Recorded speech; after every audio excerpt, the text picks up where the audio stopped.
오늘 말씀은 사무엘상 16장 7절 한 절입니다. 김보정 장년 나와서 성경 봉독하겠습니다.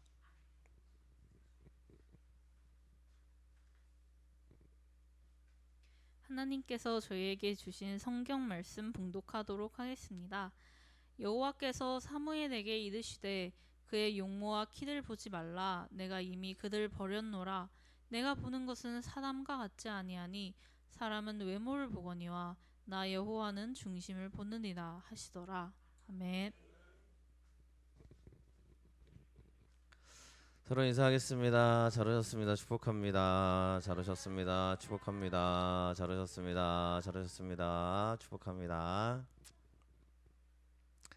네, 내 마음을 보시는 하나님이라는 말씀으로 함께 서로 또 우리 은혜 나누도록 하겠습니다.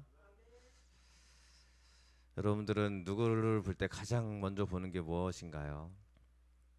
요즘 아이들한테 가장 먼저 보는 게 무엇입니까? 라고 물어보면 다들 대답이 다르겠지만 또 외모를 많이 보죠.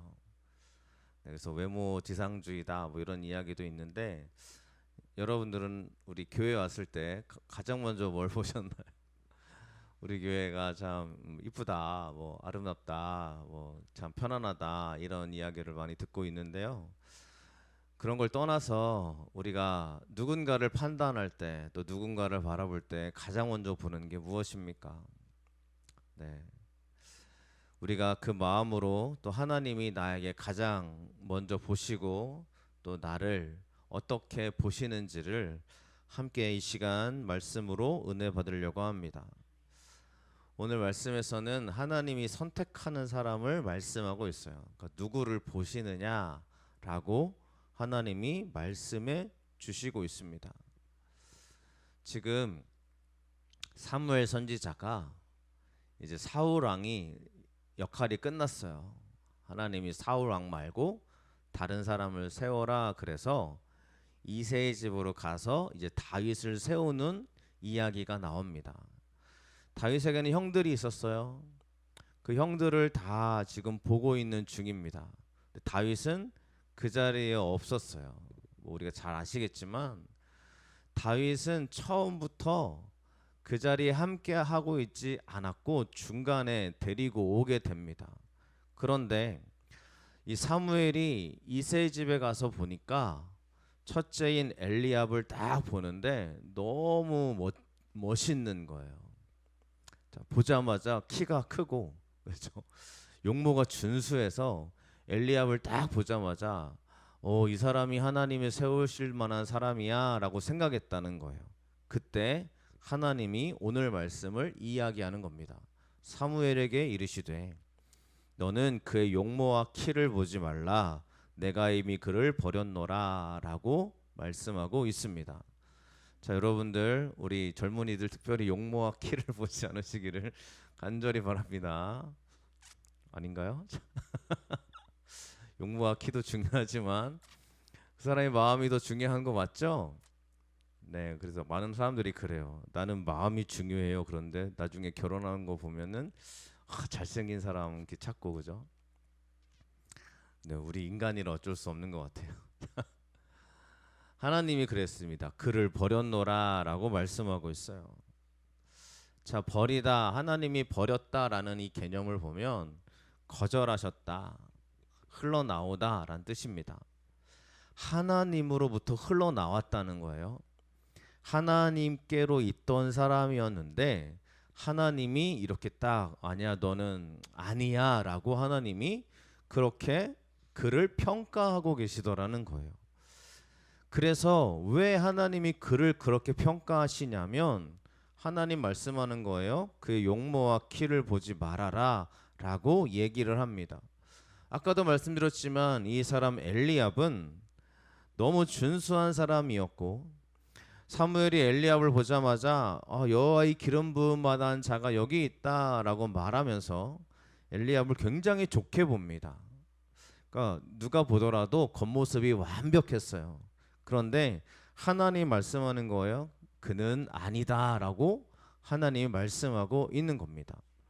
근데 우리가 이 말씀을요 잘 들어야 되는데요. 왜냐하면 엘리압이라는 사람의 이름은 하나님은 아버지시다라는 뜻입니다. 우리식으로 말하면 그렇죠. 우리 아이들의 이름이 성원, 예원인데 애들이 그래요. 그 이름의 뜻이 있어요. 네, 뭐 성원이는 성령의 뜻하는 그런 의미로서 성령의 원하는 사람 뭐 이런 의미였는데 한자로 쓰다 보니 별처럼 빛나는 멀리까지 비추는 사람 이렇게 이름을 지었고요. 예언이도 밝을 예자를 써가지고 멀리 빛을 비추는 존재. 그래서 예수님의 사람 뭐 이런 식의 이름입니다. 그런데 잘 들어보세요. 제가 아는 사람들의 이름 중에는요 너무 신앙적인 이름의 사람이 많아요. 요한이라는 이름도 있고요, 또 영광이라는 이름도 있고요, 참 뭐 진짜 제가 아는 친구들이 있기 때문에 찬미라는 이름도 있고요, 뭐 찬양이라는 이름도 있습니다. 근데 이 친구들은 부담스럽게 살아가겠죠. 자기 이름이 찬미고 찬양이고 요한이고 그래봐요. 그러면 늘 가는 데마다 너 기독교인이구나 이렇게 들을 수밖에 없어요. 그렇죠? 그러면 이 사람들이 이 엘리압도 똑같아요. 내가 하나님은 아버지시다라는 이름의 뜻이니까요. 얼마나 이 이름에 이러한 중압감을 갖고 살았겠어요. 그런데 제가 다 그런 건 아니지만 이렇게 또 청년들을 보고 사람들을 보고 교회에서 살다 보니 이름에 맞게 살아가는 사람들도 물론 있습니다. 그런데 이름과는 정반대로 살아가는 사람들이 있어요. 이름 그렇게 지었다고 그 사람이 하나님께 영광 돌리는 거 아니더라고요. 엘리압이라는 사람은 누가 보더라도 신앙의 이름입니다. 신앙의 이름이고 누가 보더라도 와, 저 사람은 진짜 하나님을 높일 만한 사람인 것 같아 라고 보여주는 이름인데 하나님이 보실 때 너는 아니야 그랬어요. 이게 우리에게 두려움이 되어져야 될 줄로 믿습니다. 왜냐면요 엘리압이 이 제사를 사무엘에게 나오기 전에 스스로 성결하게 하고 나왔다고 성경이 기록해요. 지금 사무엘과 같이 제사를 드립니다. 사무엘이 이야기를 했어요. 제사 드릴 거니까 스스로 성결하게 하고 나오세요. 이렇게 사무엘이 얘기를 해줬어요. 그래서 이새의 가족이 사무엘과 같이 제사를 드리기 전에 스스로 깨끗하게 한 거예요. 이 정도면 됐겠지. 나 깨끗하게 했어. 준비했어. 나 예배 드리려고 다 준비하고 왔어. 라고 말하는데 하나님이 그러는 거예요. 너는 하나님의 사람이 아니야 라고 말하고 있는 거죠. 이 성결하게 하다라는 것은 스스로 성별했다 봉헌하다입니다. 그러니까 나 하나님의 사람이야 라고 스스로 이야기하기 하는 사람들이에요. 엘리압이 왜 우리에게 굉장히 중요한 메시지냐면요, 우리 모든 사람들은 엘리압과 같은 이런 마음을 갖고 살아가더라는 거죠. 교회 사람들 특별히 우리 사람들이 그럽니다. 나 하나님께 성결하게 하려고 노력하고 있어. 또 그 사람의 이름을 보면 굉장히 믿음의 사람의 이름이에요. 가족을 보니까 믿음의 가족이에요. 근데 하나님이 그러시는 거예요. 너 아니야 라고 말씀하신다면 끝인 거죠. 끝인 거죠. 우리가요 하나님이 인정하시는 사람이 되어지는 게 신앙생활입니다. 아시겠습니까? 믿으십니까? 우리가 내가 스스로 해가지고 내가 스스로 이렇게 하면 되겠지라고 해서 이 정도 했으면 됐지라고 말하는 게 신앙의 사람이 아니고요, 하나님이 보실 때 바로 저 사람이야 라고 말씀하시는 그 사람이 진짜 신앙의 크리스천들이라는 거예요. 그래서요 우리는 스스로 절대로 나 정도만 해봐 라는 생각이 들잖아요.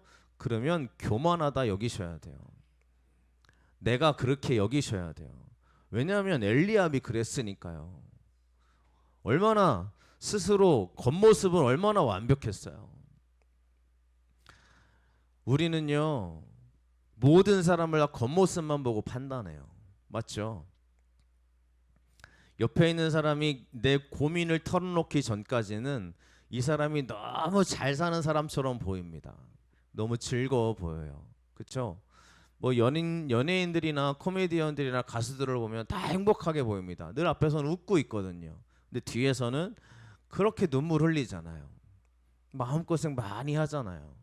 물론 그에 맞는 역할에 맞는 감당할 수 있는 대가가 있겠지만 여러분들 우리는 내 속마음을 드러내기 전까지 저 사람이 어떤 사람인지 모릅니다.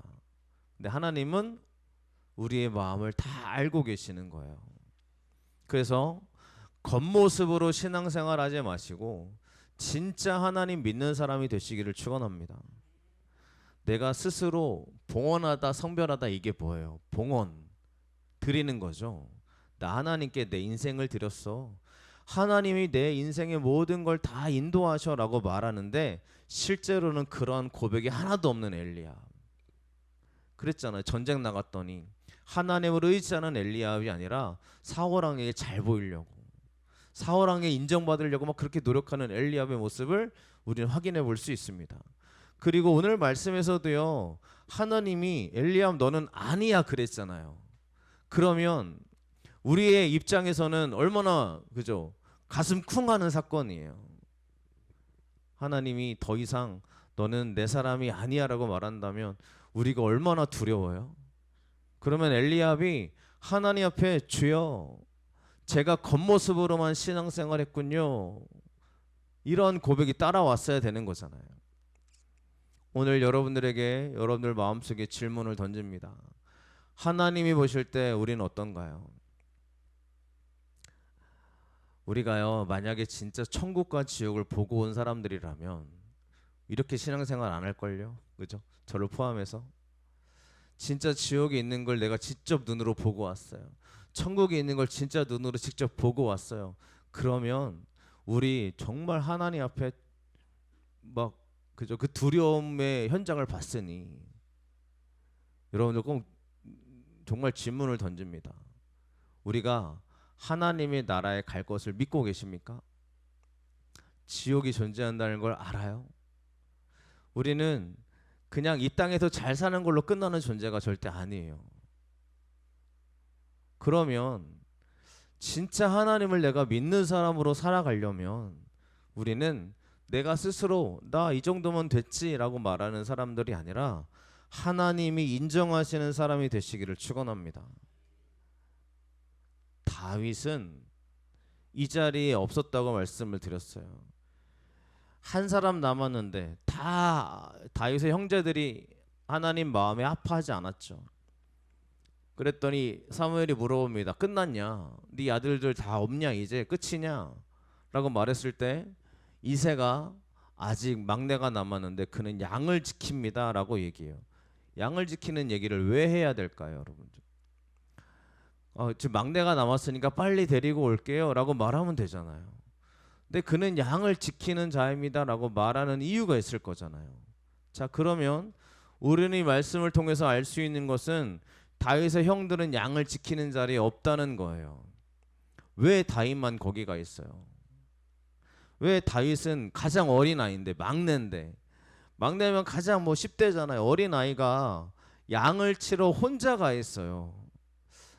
그렇게 이야기를 하는 거예요. 그랬더니 사무엘이 말하기를 빨리 데려와라. 그가 여기 오기까지는 내가 식사 자리에 앉지 않겠다. 이렇게 이야기합니다.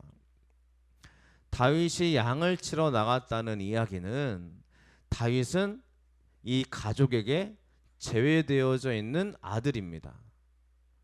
그러니까 엄마 아빠의 사랑을 받지 못하는 막내인데 어떻게 그럴 수 있어요? 그죠? 우리가 내리사랑이라는 말을 많이 하잖아요. 그러니까 물론 첫째한테는 우리가 좀 가혹한 모습들을 많이는 아니지만 어쨌든 그런 모습을 갖고 있다 할지라도 점점 밑에 아이로 내려가면 더 사랑이 많아지는 거잖아요. 근데 다윗은 왜 이렇게 됐을까? 모르겠어요. 이유는 모르겠어요. 양을 지킨다는 이야기는 양은 우리식으로 말하면 그냥 요 앞에 데려가면 우리는 풀이 많으니까 그죠? 여기다 양 풀어놓으면 되게 잘 살 것 같은데 우리 천변에만 날아가도 풀이 많잖아요. 뜯어먹기 좋잖아요.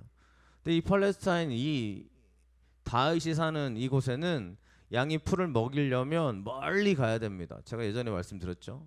멀리 가야 돼요. 산꼭대기로 올라가야 되고. 그러니까 다윗이 양을 친다 그러면 다윗은 이미 눈밖에 난 아들입니다. 죽어도 되는 아들이에요. 왜냐하면 짐승이 공격하고 사자가 있고 막 곰이 있고 막 전갈이 있고 이러한 독성들이 강한 그러한 광야에서 혼자 양을 친다라고 말하는 건 말이 안 되는 거예요. 그러니까 그는 양을 지키나이다라는 말 자체는 그는 우리 가족에서 중요한 인물이 아니에요. 보셔도 마음에 안 드실 거예요. 이런 뜻이죠. 우리가요 하나님 앞에 나아갈 때 하나님이 보시는 사람이 있는데 다윗을 보면 다윗은 자기에게 있는 모든 환경과 여건 속에서 절망하지 않고 하나님을 바라보는 사람이었음이 너무 명확하게 드러납니다. 하나님이 다윗을 보고 얘기하는 거, 이가 그 사람이다. 여러분들 하나님이 여러분들을 보실 때 야 네가 그 사람이구나라고 말씀하시기를 축원합니다. 네가 바로 그 아이구나. 내가 너를 얼마나 기뻐하는지 몰라. 이게 우리들의 고백이 되어야 되지 않을까요? 근데 이거는요 내가 잘한다고 되는 게 절대 아니에요. 하나님이 인정해 주시는 거예요. 하나님이 인정해 주시는 거라고요. 하나님이. 다른 사람은 다윗을 대하듯이 쟤는 그냥 양치기야. 쟤는 별로 중요한 사람이 아니야. 쟤를 보니까 쟤는 뭐 왕이 될 수 있는 존재가 절대 아니야 라고 사람들이 얘기할 수 있어요. 그런데 다윗은 그러한 이야기를 듣고 살았지만 하나님이 보시니까 다윗은 너무 신실한 거죠.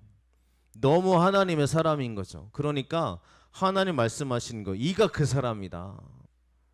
여러분들 오늘 이 하나님의 말씀이 여러분들에게 온전히 들리시기를 축원합니다. 여러분들이 진짜 순수하고 믿음의 사람이며 하나님을 진정으로 믿는 의지하는 사람이라면 하나님이 너는 바로 그 사람이야 라고 말씀하시더라는 거예요. 다윗에게는 바로 오늘 말씀의 이야기가 적용됩니다. 하나님이 어디를 보신다고 말씀하시냐면 중심을 보느니라 라고 얘기했어요. 중심은 속사람이죠. 다윗의 속사람의 중심은 어땠을까요? 자, 다윗이 이 광야에서 하는 일이 뭐였냐면 수금을 연주하는 거였어요. 이 고대의 수금이라고 합니다. 저는 기타를 쳐요. 근데 기타 줄이요, 그죠? 6번까지 있어요. 6줄이에요. 이거는 몇 줄이죠? 네, 12줄인가요?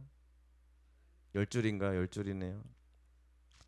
6줄 기타 줄 연주하는 것도 쉽지 않거든요.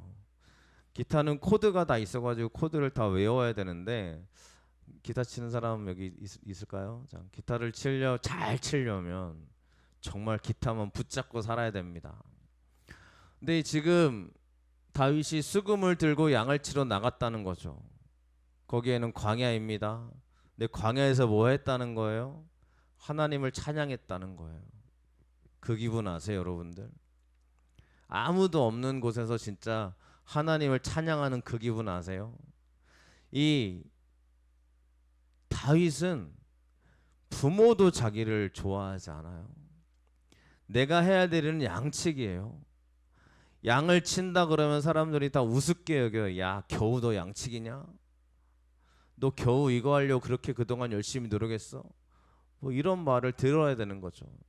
그런데 그 자리에서 뭐 하고 있냐면 거기에서 하나님을 찬양하고 있어요. 그래서 하나님이 다윗을 너는 바로 그 사람이구나 라고 얘기해 주시는 줄로 믿습니다. 교회에서 여러분들 엘리압처럼 꾸며진 자리에 와가지고 이 자리에서 여러분들 얼마든지 우리는 나 신앙 좋은 척하고 살 수 있어요. 교회니까요. 근데 여러분들 내가 정말 양을 치는 그 현장으로 가서요, 사람들이 인정해 주지 않아요. 사람들이 나를 다 그죠 사랑해 주지 않을 수도 있어요. 근데 그 자리에서도 하나님을 찬양할 수 있겠습니까? 이게 광야라는 거예요. 광야라는 곳은 그냥 사막으로 나아가야 되는 그러한 실제 광야를 말하는 게 아니라 여러분들이 혼자 있는 그 시간입니다. 혼자 내버려준 그 시간에 하나님을 찬양할 수 있다면 하나님이 여러분들에게 오히려 더 위대한 축복을 부어 주실 줄로 믿습니다. 그래서 우리는 아무도 없는 곳에 내가 떨어져 있어도 하나님을 찬양하고 믿는 사람들이 되어야 되시기를 간절히 축원을 드립니다.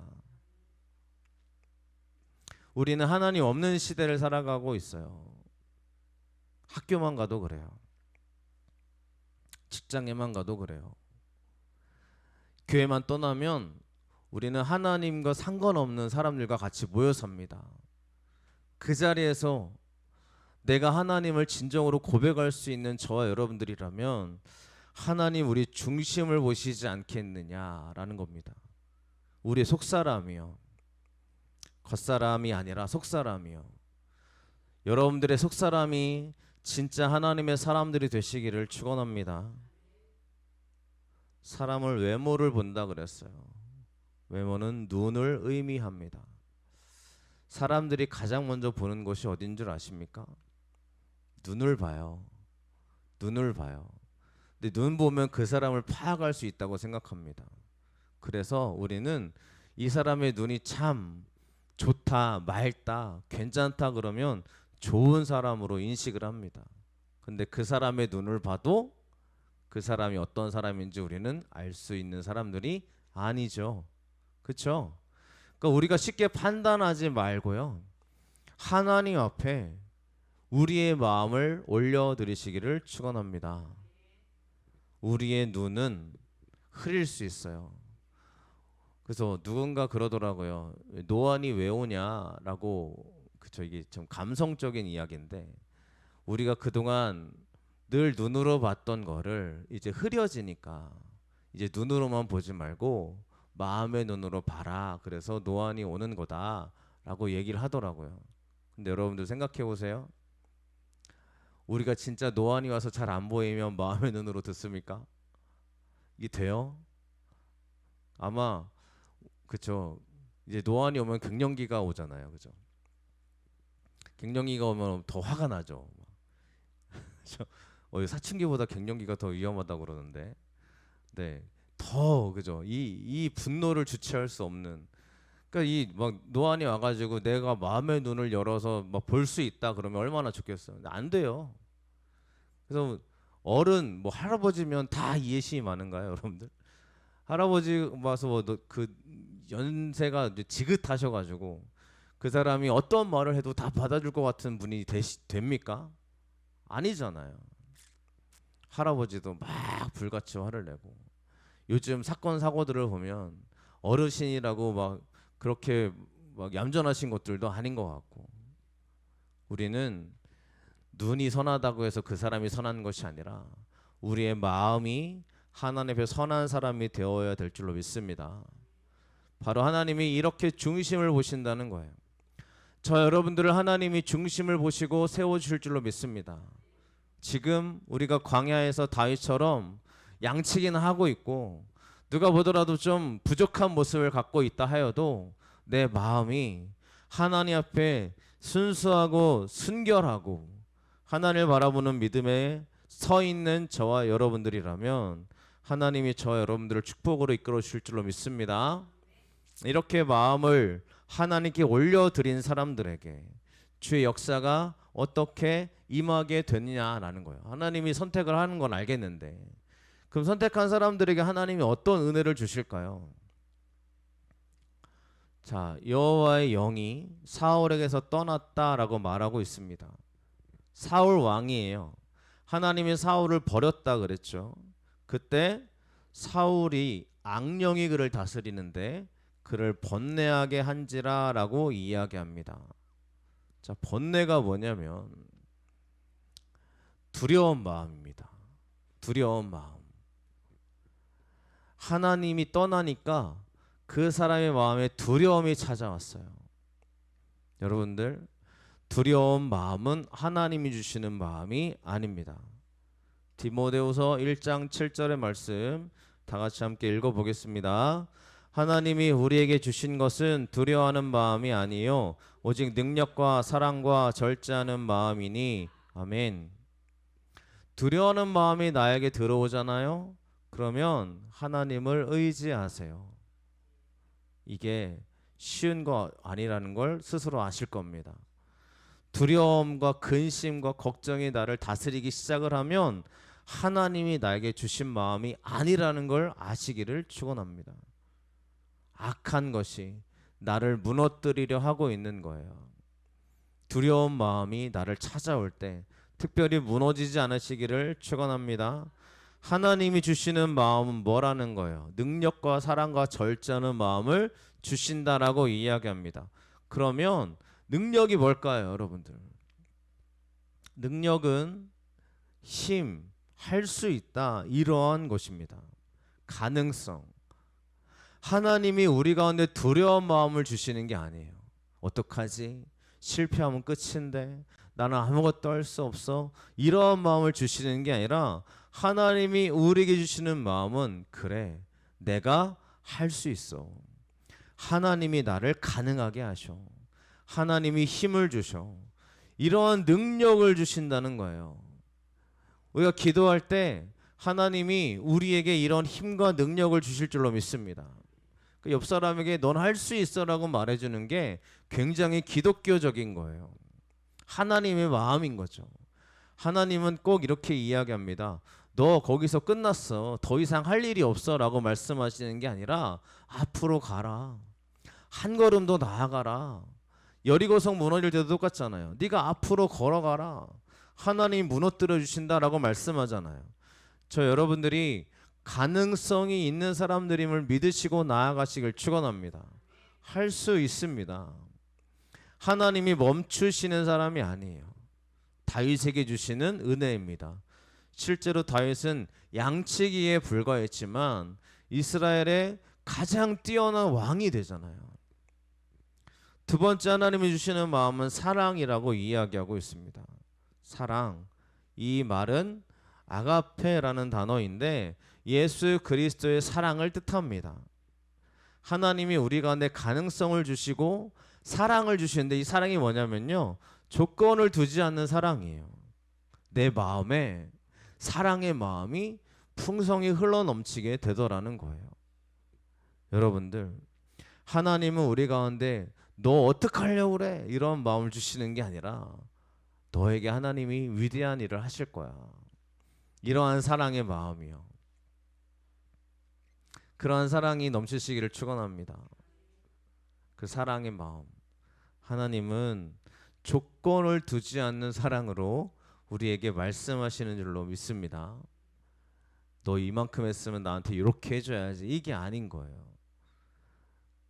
우리는 꼭 조건을 두지 않으십니까? 조건을 두지 않으세요? 그죠? 우리 아이들이 늘 하는 말이 있어요. 제가 이제 너무 피곤하니까 얘들아 다리 좀 주물. 제가 지금 신기한 게 뭐냐면 제가 어렸을 때요, 저희 아버지 다리를 그렇게 밟아드렸거든요. 그러니까 제가 이제 초등학생 되니까 아버지가 이제 다리가 이제 아프시니까 밤마다 준호야 다리 좀 밟아라 그랬어요. 그러면 다리 한 10분 동안 밟아요. 너무 싫어요. 너무 싫어요. 너무 그게 그 시간 내가 왜 하고 있지 뭐 이런 마음이 좀 있었어요. 근데 제가 요즘 애들한테 뭐 하냐면 얘들아 내 다리 좀 밟아라 이러고 있더라고요. 그죠? 그러니까 이게 그게 그대로 따라하게 되는 제 모습을 보는데 아이들한테 그러면서 아버지의 마음을 느끼는 거. 아버지가 나에게 이런 마음이었겠구나. 이게요, 닥쳐봐야 이해가 되더라고요. 우리 아이들이 저한테 꼭 하는 얘기가 있어요. 그때마다 다리 밟아주면 뭐 해줄 거야? 그죠? 뭐 해주면 내가 이거 해줬으니까 아빠는 뭐 해줄 거야? 제가 그럽니다. 칭찬해줄게. 막 잘했어. 가끔은 맛있는 거 사주기도 하고. 근데 우리가요, 그런 모습도 굉장히 사랑스럽게 보이기도 하지만 여러분들, 하나님은 우리에게 하나님 내가 이렇게 해줬으니까 뭐 해주실 거예요? 이게 아니라 하나님은 아무런 조건을 두지 않으시고 우리를 사랑으로 품어주시더라는 거예요. 그래서 여러분들이 이런 마음을 꼭 잊지 않으셨으면 좋겠습니다. 내 있는 그 모습 그대로 하나님의 사랑으로 품어주실 줄로 믿습니다. 세 번째로 절제하는 마음을 주시는데요, 절제하는 마음을 정신을 차리게 하다입니다. 아 이제 그만해야지 그죠? 게임 특별히 게임할 때 아 이제 그만해야지 이게 절제하는 마음 그죠?